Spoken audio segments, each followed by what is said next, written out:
Depuis 2011 Diego Simeone mi ngi nekk entraîneur Atlético de Madrid.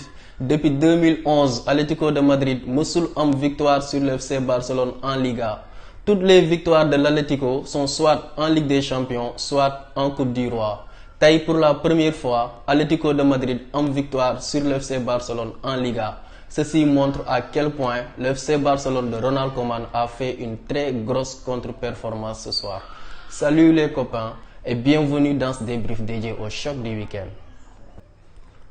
Atlético de Madrid FC Barcelone 1-0 pour les colchoneros. Je suis désolé pour les Catalans mais tey moom l'Atlético de Madrid a fait jeu égal contre le FC Barcelone.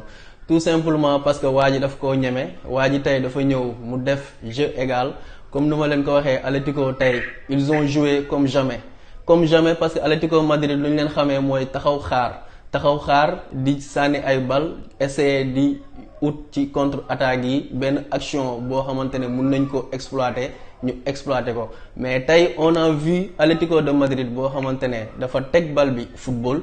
On a vu Atlético de Madrid boo xamante ne ils se sont procuré énormément d'occasions loo xamante ne c'est chose rare comme ni ma ko waxee ci sama intro bi actuellement c'est la première victoire de l'Atlético de Madrid en Liga donc loolu c'est tellement historique que ça mérite d'être signalé. Tey nag dama leen indil benn rubrique bu bees ci émission bi c'est-à-dire que à chaque week-end su amee choc damay jël benn supporteru benn équipe ci ñaari équipe yi doon football damay jël benn supporter comme ça ma jox ko parole mu expliquer lan moo waral match bi tey nu mu demee comme ça mu joxe moom tamit son point de vue. Salut copain. Oui. maa ngi delloo ziar tur bi naka la ak fooy wootee. Patrick Badji de Saint-Louis. Depuis Saint-Louis bienvenue Patrick lan moo lan metti tey wala boog ban analyse de façon globale ngay def ci match bi. Bon déjà ci man li jiitu mooy que ni le match s'est joué à une bourde. fatal bi nga xam ne Ter Stegen mais Ter Stegen nag bon si Piqué la njëkkee sax parce que moom moo def mauvais contrôle après waa ji récupéré bal bi. Effectivement. Ter Stegen génn ñun ñëpp gis nañu action bi quoi. sorti woon baaxul n'a pas récupéré le ballon foofu nañ jëlee bi c'est-à-dire match bi mënoon nañ ko perte par rapport ak yeneen occasion. mais c'est erreur boobu noonu la waa Atlético profité pour dugal. mais li may wax ci match bi mooy que nii. déjà li jiitu mooy que ni Koeman.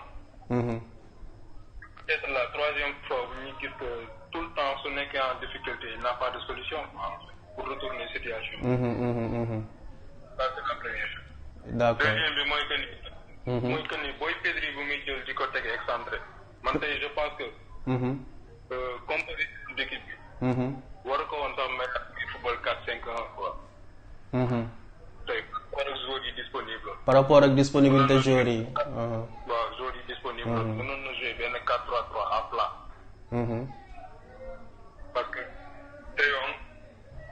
parce que Pjanic ak ci milieu terrain bi. mu jël Messi teg ko ci flanc droit. jël Dembélé teg ko ci flanc gauche bi. Griezmann joué en attaque. football na 4-5-1 bi en première mi-temps. dañ ko contrecarré carrément. Effectivement. Atlético nu mu footballee tey dafa yéeme. dafa yéeme. te ça fait un bon moment depuis Ligue des Champions ko. waaw. ba ñuy am Napoli. instant boobu ngay xam ne Barça léegi il suffit juste que mu dajeeg benn équipe bi nga xam ne. day joué bloc bas bu fekkee ne Barça moom bal bi mu joué bloc bas. xaar gars yi perte bal bi avec un tout petit peu de lucidité gars yi mën nañu génnee bal bi proprement. créé yow de nouvelles occasions. yaa ngi gis. si. Real moo njëkk perpétuer loolu te ba mu ko defee ñàkk nañ dóor 3-1 lañ dóor. tellement joueurs yi c'était technique. mais bu ñu tëggee bal bi am nañu lucidité boobu noonu téye bal bi jàllale ko nànk ba am seen occasion. Effectivement. tey jii nii Atlético loolu la jël. même exemple bi la jël waaw c'est vrai. moo tax man possession bi bu ñu nee Barça moo ko mos a damay xaw a jaaxal. mais effectivement. parce que gars yi ils étaient tellement lucides. si ñoom ñoo téye temps bi yëpp jàllale. mais ñun suñu jeu dafa manqué tellement de créativité. amul verticalité amul dara. da ngay gis gars yi parfois dañuy Dembélé mën na toog si excentré bi. plusieurs minutes du jot bal bi parce que. gars yi non seulement si sortie de balle yi tey jii nii si sortie de balle yi. y avait absolument rien. gars yi dañuy téye. bu ñu génnee dañuy récupérer seen bal parce que dañ leen xool à un certain moment demi-camp sax nañ ñu tëj. c'était incroyable man dama doon seetaan nii match bi bëggatuma si woon dara. toog dem dara jàmm rek laa bëggoon quoi. si. parce que amuñu woon chance sax. si. rare occasion yi ne am sax mooy loolu quoi. si. D'accord, merci beaucoup dégg nañ l'essentiel merci beaucoup. ok jaajëf. Donc l'essentiel lu ñu mën a retenir ci intervention Patrick bi mooy que déjà Ronald Koeman il a du mal à vraiment trouver la solution bu fekkente ne équipe adverse bi daf ko indil benn casse-tête. Ronald Koeman il a du mal à se réinventer et ça commence vraiment à se répéter à chaque fois que ñu indil ko benn problème ci kanamam Ronald Koeman il a même du mal à trouver la solution même venant du banc parce que da ngay gis ne même ces changements n'apportent pas grand-chose.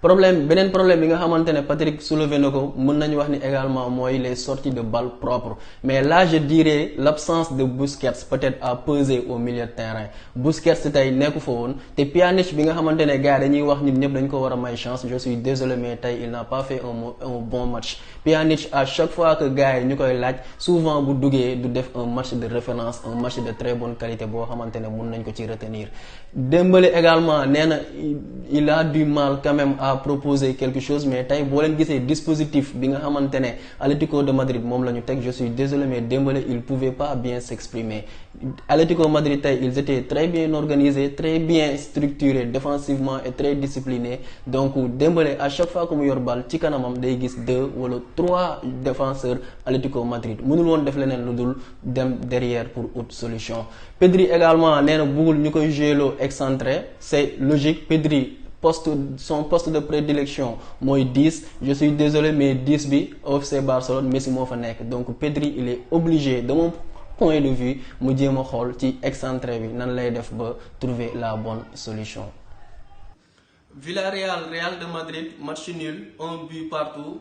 Un match qui a été quand même trop nul sax laay wax surtout ci premier mi-temps bi avec seulement un seul tir cadré donc ci 45 premières minutes yi moom y avait absolument rien mais ci deuxième mi-temps bi gis nañ ni Villarreal ils se sont réveillés ils ont vraiment proposé quelque chose avec du beau jeu avec également des occasions yi nga xamante ne ku leen ko may mooy Toni Kroos j'ai envie de dire parce que Toni Kroos devant la défense franchement Zidane waratu koo def parce que am na peut-être ay blessés am na ay absents yu ci mel ni Casemiro ou Valverde mais Toni Kroos devant la défense c'est catastrophique tey occasion yu bëri yi nga xamante ne Villarreal am nañ ko c'est suite à des pertes de balles de Toni Kroos donc tey Toni Kroos il a été un casse-tête pour Thibaut Courtois et la défense madrilène tey Toni Kroos dafa indil ay problèmes yu dul jeex ki nga xamante ne mooy Real de Madrid donc franchement tey Parejo le japonais Kubo voire même Gérard Moreno les nombreuses occasions yi nga xamante ne am nañ ko ci seconde période bi franchement tey Villarreal mënoon na gagner match bi 2-1 wala sax 3-1 parce que devant le Real n'a absolument rien proposé le Real de Madrid bu fi Benzema nekkul ci kaw ça pose problème bu fi Ramos nekkul ci ginnaaw également ça ne tient pas donc actuellement Real de Madrid ñi ngi ci ay difficultés et vivement le retour des blessés. En Angleterre, le choc du jour, c'était Tottenham-Manchester City avec une excellente performance des hommes de Mourinho. Ñu bari tay ji bu ñu gisee la forme étincelante bi nga xamantene Tottenham moom lañ nekkee ci début saison bi, ils peuvent être surpris. Je suis désolé mais Tottenham, ils ont dépensé 110 millions ci mercato bi. Mourinho, il a fait ce qu'il a toujours fait, mooy taper sur la table des dirigeants, gaay jox ko xaalis mu dem recruter ay joueurs yu mu soxla et on l'a vu. Tottenham actuellement recruté nañ ay joueurs yu mel ni Reguilon de très bons joueurs ay joueurs yu mel ni Højbjerg au milieu de terrain ils ont même levé l'option d'achat de Lo Celso jël nañ ki nga xamante ne mooy Gareth Bale comme prêt donc je suis désolé mais boo leen xoolee ci effectifu Mourinho bi franchement il peut rivaliser avec n'importe quelle équipe lu mu def tey contre Manchester City def jeu égal jàkkaarloog Citizen yi wan leen ni carrément ni on peut rivaliser avec vous pendant 90 minutes ils ont fait preuve quand même d'efficacité derrière comme il a souvent fait mu renforcer li nga xamante ne mooy aile yi côté gauche bi mu def li nga xamante ne mooy double pivot Sissoko di jàppale ki nga xamante ne mooy Aurier beneen côté droit bi Reguilón tamit ku ko doon jàppale foofu noonu mooy Højbjerg avec un excellent Højbjerg ce soir. Donc franchement tey Tottenham ils ont fait ce qu'ils ont toujours fait mooy essayer de solidifier la défense et devant comme ils ont des flèches ku ci mel ni Son ku ci mel ni Harry Kane ils vont faire carrément la différence devant. Au milieu de terrain boo amee un milieu de terrain vraiment très technique comme Lo Celso wala nga am ki nga xamante ne mooy Ndombele nga xamante ne casser des lignes moom moo ci mën franchement tu peux espérer quelque chose sur les contre-attaques te Tottenham tey loolu la def. Franchement c'est une très belle victoire de Tottenham. lu ma leen doon xalaatal mooy peut-être ils étaient à domicile te Tottenham cette saison à domicile c'est une seule victoire vraiment victoire yu Tottenham am yëpp c'était à l'extérieur ils sont fébriles à domicile côté boobu laa leen doon tiital mais tey Mourinho il a su mobiliser ses troupes pour que à domicile ñu mun def benn performance bu baax une excellente performance de Tottenham qui enfonce encore Manchester City. Manchester City cette saison c'est seulement 3 victoires, c'est vraiment insuffisant. Il faudra que les hommes de Guardiola se relèvent parce que la saison risque d'être vraiment très longue à domicile. Et c'était tout pour aujourd'hui copains. Débrief bi léegi nii lay demee chaque week-end dinaa jël benn supporter benn équipe mun na nekk Manchester, Real, Barça, City, Chelsea etc. nga dugg ci biir émission bi nga joxe sa point de vue ci sa équipe noo ko gisee de façon globale nan nga gisee tactique coach bi nan nga gisee également performance joueurs yi. Donc parole aux supporters la ñu wax débriefons les matchs entre copains, débriefons autrement.